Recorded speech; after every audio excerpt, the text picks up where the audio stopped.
Hey guys, and welcome back to the channel. So, over the course of the last weekend, I was fortunate enough to play in a 3v3 tournament for Gladiators ranks. It was the end of Season 2. A brief introduction of what that means is on Pirate Realms, rather than gladiators being organised or decided by your positioning at the end of season on ladder, which obviously is very easy to manipulate, you have issues with win trading, people dodging, etc. etc. What they choose to do on the majority of Pirate Realms that I play on at least is they will take the top teams from the ladder, they'll be invited to a tournament, and then you will play a traditional double elimination tournament. And I think this is a brilliant way of doing it because A, I think it's a little bit more fair and balanced than just who's on top of the ladder, and B, you get a brilliant tournament to participate in or watch if you're not invited yourself. So today we're going to be reviewing footage from that tournament, which is going to be a RMP versus my team playing Shadowplay, with myself obviously on the Resto Shaman. And what we're going to do today is we're going to review these matches. Spoiler alert, we do unfortunately lose, but the best way to improve categorically is to review your own play and your own footage. Unfortunately, because we're esports players rather than badminton players, it's very easy to record your own footage. I'll put a link down below to the footage I use to record. Obviously I stream as well, but you can just use the footage, the software just to record. You don't have to necessarily stream it and broadcast it to the internet. You can just keep it entirely personal. That being said, when you're reviewing your footage, obviously be critical, but focus on the things that you can change. If you lose because of some crazy RNG or a misplay from one of your teammates, well, maybe point out to them that they made a mistake. You don't want to fixate on that too much. Look at the things that you can change, that you can impact. Despite, no matter how you lose, whose fault it was, there will always be something you can improve on individually, and just make a note of that. That being said, you don't want to come away from a match with 30 things that you did wrong. What you want to try and do is distill it down into maybe 2 or 3 slight errors that you did and focus on them next time you're playing. If you're trying to change too much at once, it'll all just go to hell and nothing's going to change. So you want to isolate the important things that you think were the significant errors or mistakes that you made or things that you can improve on. Focus on them, as I said, about 2 or 3, and then take that to the next games you're playing and improve on it from there. So that being said, as you can see hopefully in the background, I've just been running through quickly the spec that I'm playing and some of the gear I'm using, just so you had something to watch. It's obviously a tournament realm, so we had all the gear in the world, but all that said, let's get into this first match and have a little bit of analysis. I hope you guys enjoy. So here in this first match, we're going to be playing on Nagrand Arena. It's arguably the most balanced arena, or the fairest. I think from the stance of this Shadowplay versus RMP, I think it's actually very balanced. Probably close to about a 50-50, I'd say. RMP versus Shadowplay doesn't particularly favour either. From an entirely Shaman point of view, I think it can be a little bit tricky. There's not great totem placements that you can do. Your totems can be quite vulnerable, but that's just something that you have to deal with, and well, it's nothing that we can really change. So as I said, we won't focus on that. So quickly before we start the footage, unlike normal where I'll just let the footage play and I try and sort of shout over it as quickly as possible, I will be pausing and explaining what sort of has gone on and my thought process leading up to certain moments. Just because getting all the information that I want to get across to you in the time frame of a single match is going to be me talking at about 30,000 words a second, and I don't think it's going to be very intelligible. So let's get into this. So as you can see, obviously we are just turtled up here. Totem wise, we have got a Tremor Totem, obviously for the Fears. We've got Poison Cleansing for the Rogue. We have got currently a Wrath of Air spell power for the whole group. I will be changing that obviously to grounding intermittently through the match.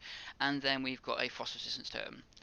Personally, I think the Tremor and the Poison Cleansing are probably the 2 most important, but if you can, you really do want to get the Frost Resistance down as well. Those 3 are the really big important ones, but Nagrand, you do have quite a lot of time to place your totems, so you can probably get at least 3 and even maybe 4 quite safely. That said, we're just going to be waiting for the opening here. What we would expect to see is obviously going to go on probably the lock. That would be the choice we expected. That's the reason the Earth Shield's on the lock. And I'm just looking backwards to try and get the rogue out. We have got Paranoia from the Fell Hunter, so there's a decent chance of getting rogues out. And however, sap onto the priest and the match starts. So just going to pause here and explain what's happened so far. Obviously the rogue pops out, and the first thing I'm going to do is just purge him. We're going to be going on the rogue, and then between Offshock, Silence and Spell Lock we're going to be trying to control the mage's damage so it's not too bursty. So Frost Shock onto the rogue, and just really early Bloodlust. Want to get that up as much as possible. The reason for the early lust is that obviously the earlier I do it, the more trash buffs all of us has, so the harder it is to dispel. If I do it maybe 30 or 40 seconds into the match, you could say, oh well, that's maybe a bit more pertinent because at that point you're more likely to get a kill. But at that point you will most likely all have been, or at least two of you probably will have been completely dispelled, and they just instantly get it off of you, or it will instantly get spell stolen. The second reason for doing it is it's going to reduce our global cooldown, which means our dispels and our purges are going to go quickly, and that's the thing that we want to be doing as early on in the match as possible, is get all the buffs we can off of our opponents.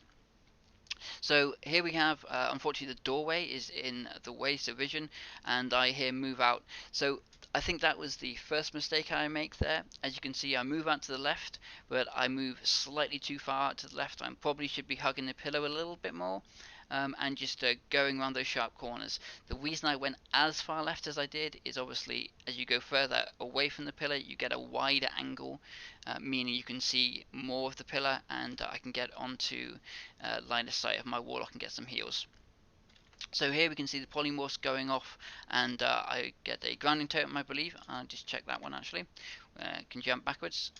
So we have the first polymorph here, and yeah, so here we go. 0.3 seconds before poly's done, grounding goes down. This means that it's not going to be taken by the pet's frostbolt or maybe a dispel from the priest. We're definitely getting this polymorph. And then the second one is shocked, and at that point that's given me enough time to rotate around and get out.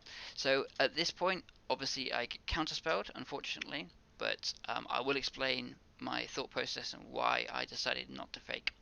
So the important thing, again, going back a little bit, is I can see the mage's casts, and what I see is that he's casting magic missiles. Now, positioning wise, I'm not exactly sure where he is. I assumed he might have been out of my line of sight. I don't actually think he is, and that's a little bit misplay from me. I should probably be tracking the mage a bit better, know exactly where he is. But because he's casting magic missiles, I thought to myself, and I think, okay, he might not want to burn the mana that he's, used for that magic missiles. Magic missiles is quite mana intensive. He might not want to cancel it, so I might be able to get the heal off, and sneak it without having to fake it. Unfortunately, the mage decides he wants to spend the mana and just instantly goes to the silence and counterspell on me. It lands, and as a result, we get quite far behind.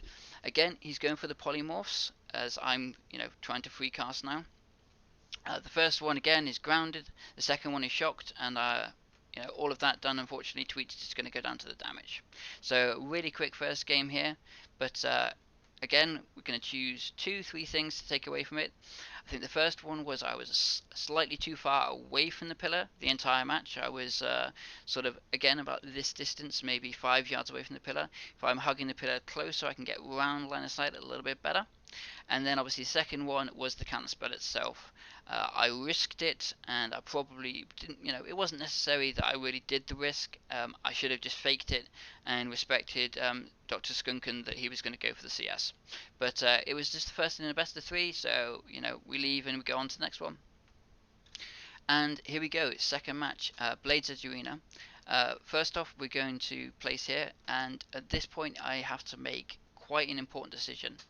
This position I'm in here is very specifically chosen. It's chosen for 2 reasons. Number 1, it's hard to actually reach the totems with them upstairs. If they're on the bridge, if they come across the bridge to aggressively attack us, the totems aren't in line of sight from the right of me.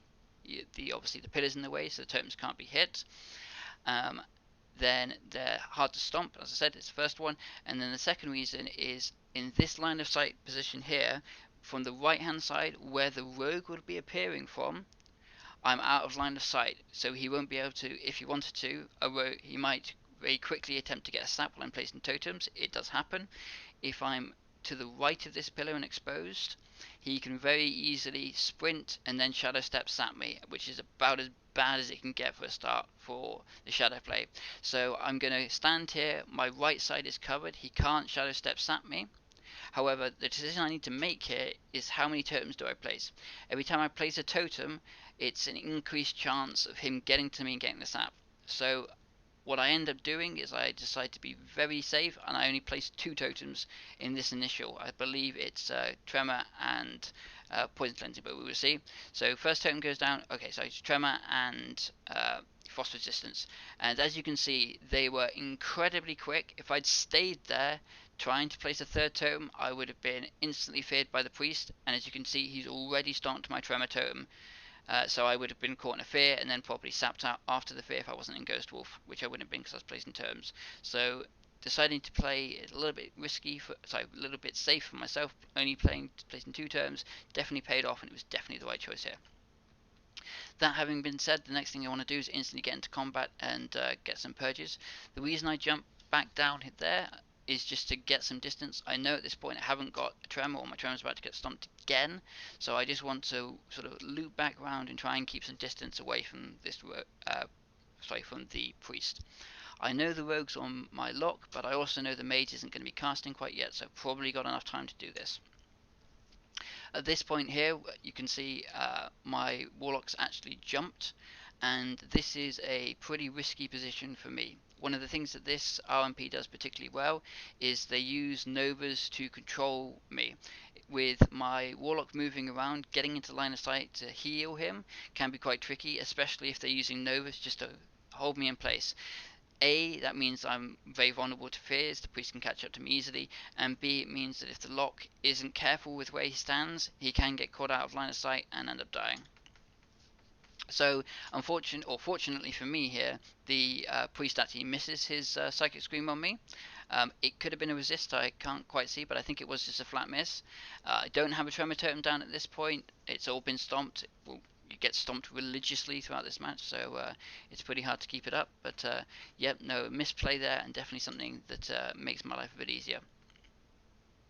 So again, I'm going to run into a new position, replace my Tremor Totem. Again, the Warlock's not taking too much damage, so at this point I'm going to use the breathing room I have to get some good positioning for myself. And the second thing is that he still has the first Earth Shield I put on him, which is a very powerful Earth Shield. I've snapshotted it, which means that he's going to receive a lot of healing from that Earth Shield, which again makes me feel confident enough to do this movement. Okay, so again, Nova here. The reason, as you can see, he could polymorph me, but why does he need to, you know? I'm Nova'd here, which I can't dispel, and my Warlock's on the opposite side of the pillar, so I can't heal him. So, you know, all he would be doing at this point is putting DR on my polymorph and spending time and mana doing it. He doesn't need to do either of those, so he does a very clever thing, Nova's me and leaves me. At this point, I'm shouting to my Warlock to, you know, get to me as quickly as possible.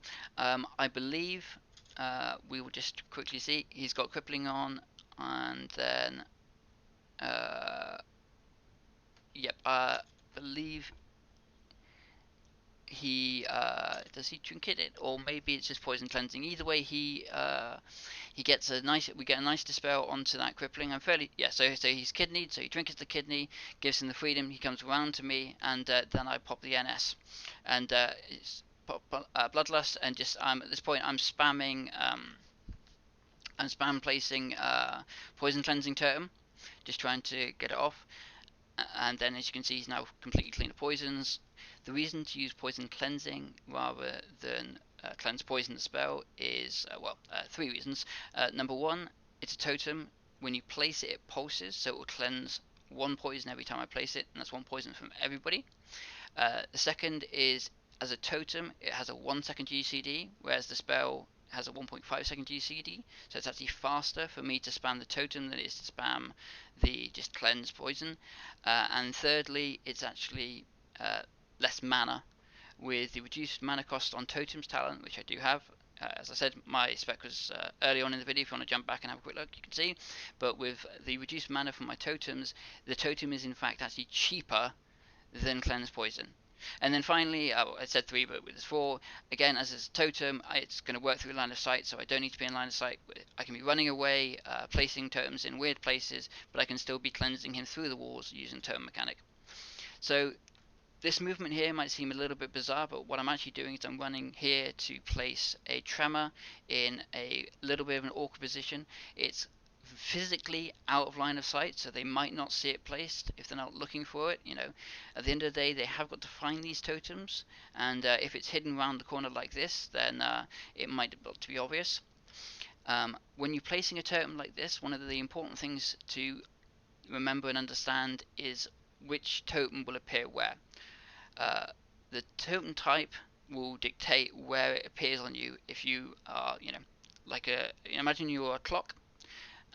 So 10 o'clock is where the earth totem is going to appear, and 2 o'clock is where the fire totem is going to appear. So I want it as close to the corner as possible, so I want to be facing into the corner as I place the totem.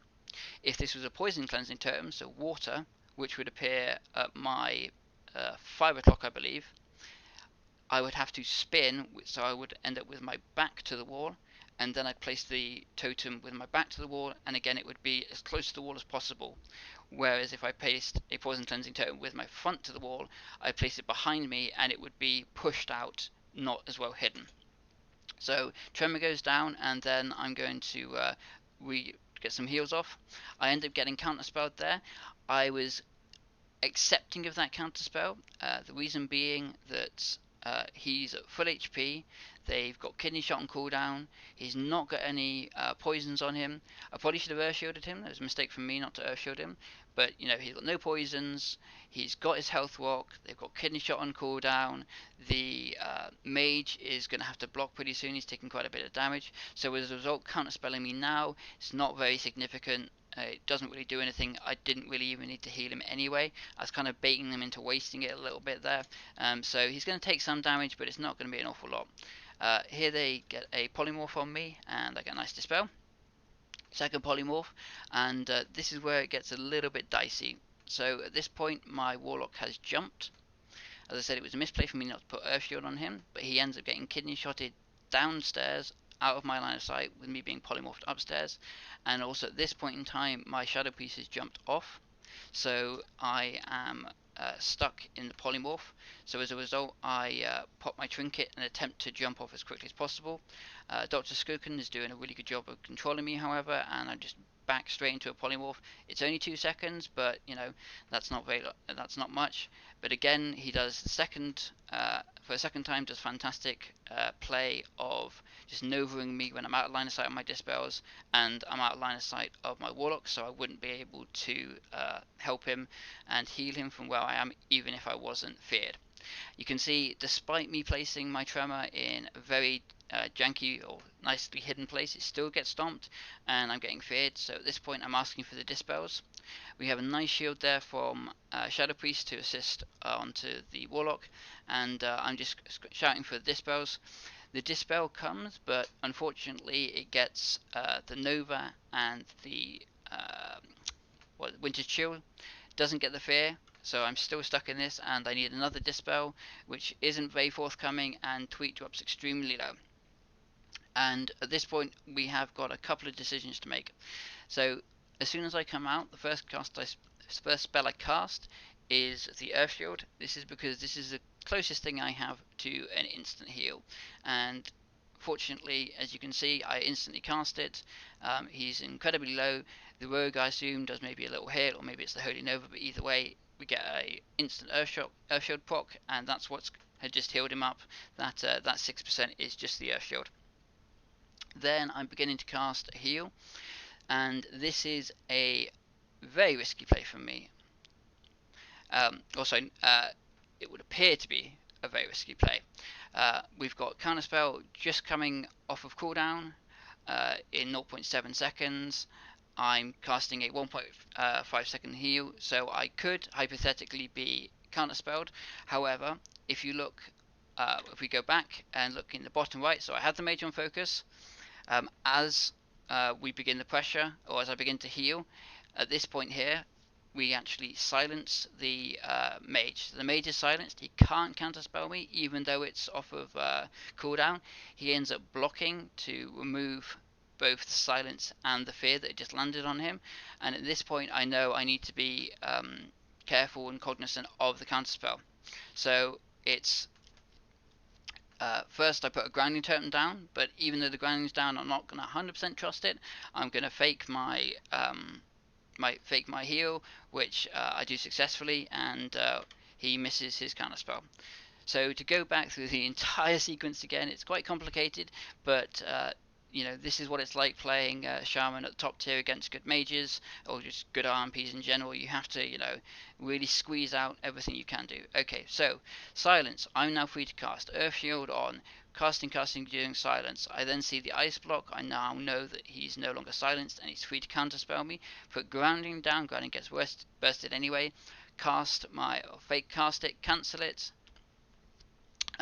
Counterspell misses, but I'm still silenced for a little bit, and then as soon as silence is over, start pumping the heals onto the Warlock, and the Rogue dies.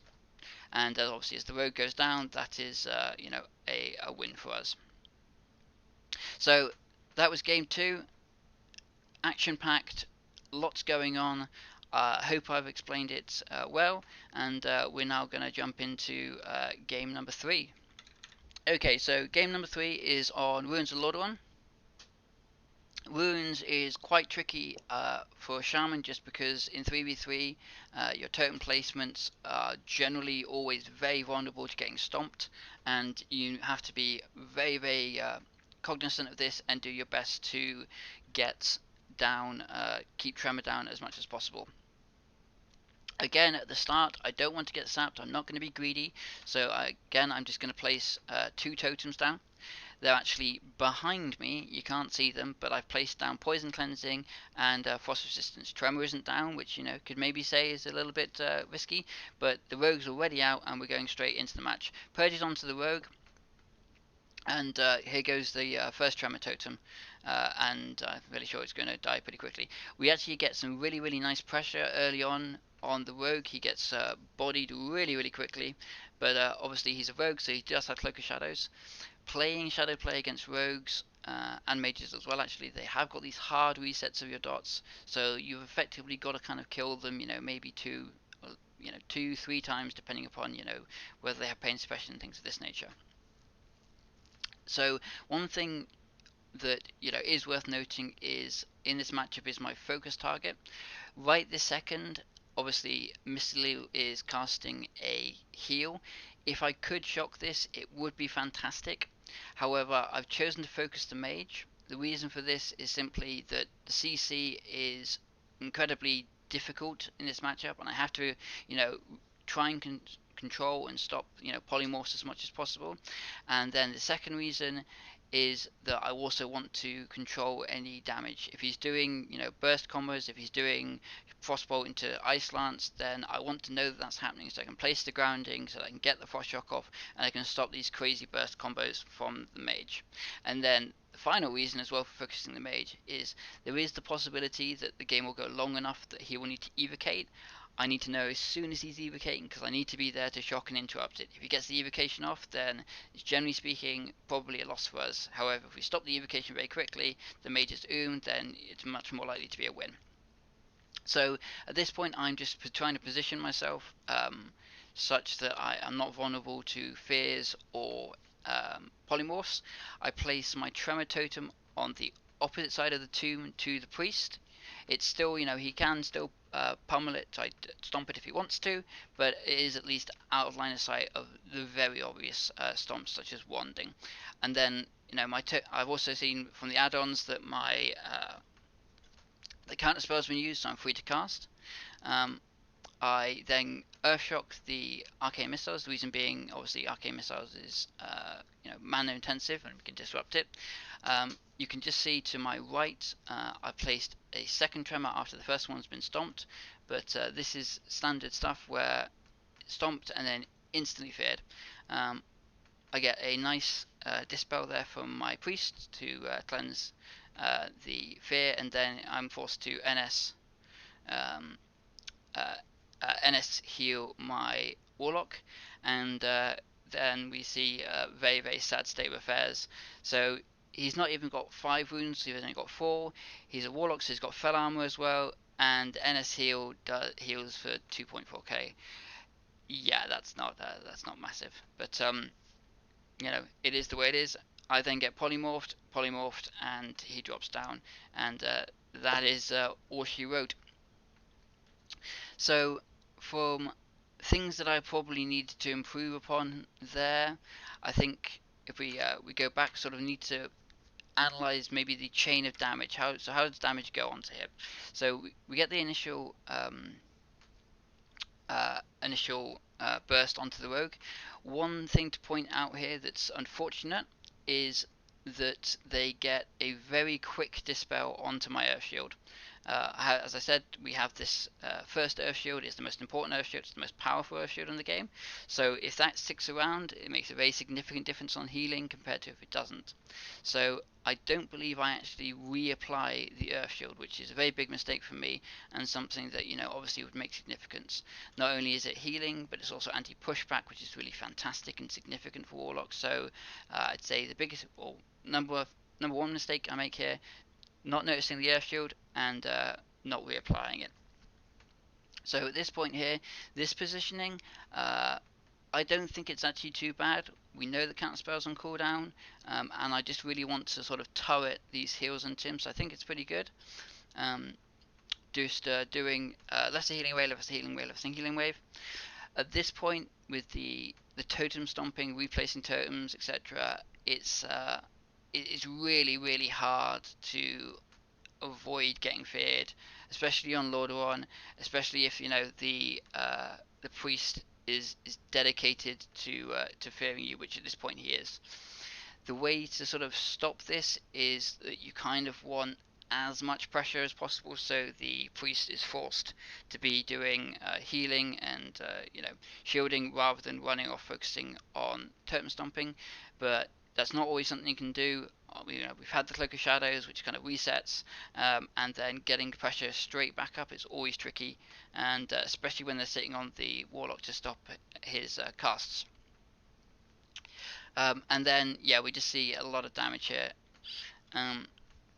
One of the points of contention this tournament actually was PvE gear for rogues. Rogues are running a lot of PvE gear in this tournament. So one of the reasons the rogue got bodied so quickly in the beginning, he's got a lot of PvE gear, but also second to that, he does a lot of damage. So despite the mage, not even really getting any casts off, but if we see sort of what casts he gets, if any, he's got the pet going, he's got some instant casts, and that's it. So the the mage isn't even doing casts offensive or like aggressively damaging casts. He's just doing these polys onto me. If I'm honest, definitely should have grounded the polymorph, but as I said, if I'm completely honest, I didn't expect it to come onto me. I thought it was going to be going onto the Shadow Priest, because obviously normally if you poly me, then the Shadow Priest can just instantly dispel me. But in this case, he chose to go for the polys onto me, which definitely was the right call. We've got pain suppression up onto the rogue, so any pressure is quite limited. So I think the big takeaway from this one for myself is the Earth Shield. Beyond that, it's hard to say what, and then obviously stopping these polymorphs. But really hard matchup. They played it really well, and a tricky one. But the Earth Shield, as you can see, is eventually back up, but needed to get it up a little bit earlier, I think. So that's going to do it for today, guys. I hope you can take something away from this. As I said, to sort of like reiterate again, when you're watching your own footage, focus on what you can change. Don't try not to focus on the RNG or something that's just out of your control. And then secondly, if you're going to sort of take points away from it, things to focus on, don't take away 15 different minor, like tiny little areas you made here or there. Pick 2, maximum 3 things that you think were really significant that you did wrong, and focus on those. The second thing, or sorry, the final thing to say as well is if you're lucky enough to have footage of playing the same people multiple times, in this case we're quite lucky with it being a best of 3, is look for recurring errors, things that you make mistakes on a regular basis. So that's it for today, guys. I hope you enjoyed it. As always, if you have any questions, feel free to leave them down in the comments below. I do read all the comments and they are always really appreciated. If you're new to the channel, then hit us up with a subscribe. If you subscribe, I do videos 3 to 4 times a week, various things from Shaman. There will be probably some more tournament footage coming out later this week, as well as an interview actually with the winners Shaman. So look forward to that. Enjoy the rest of your week, guys.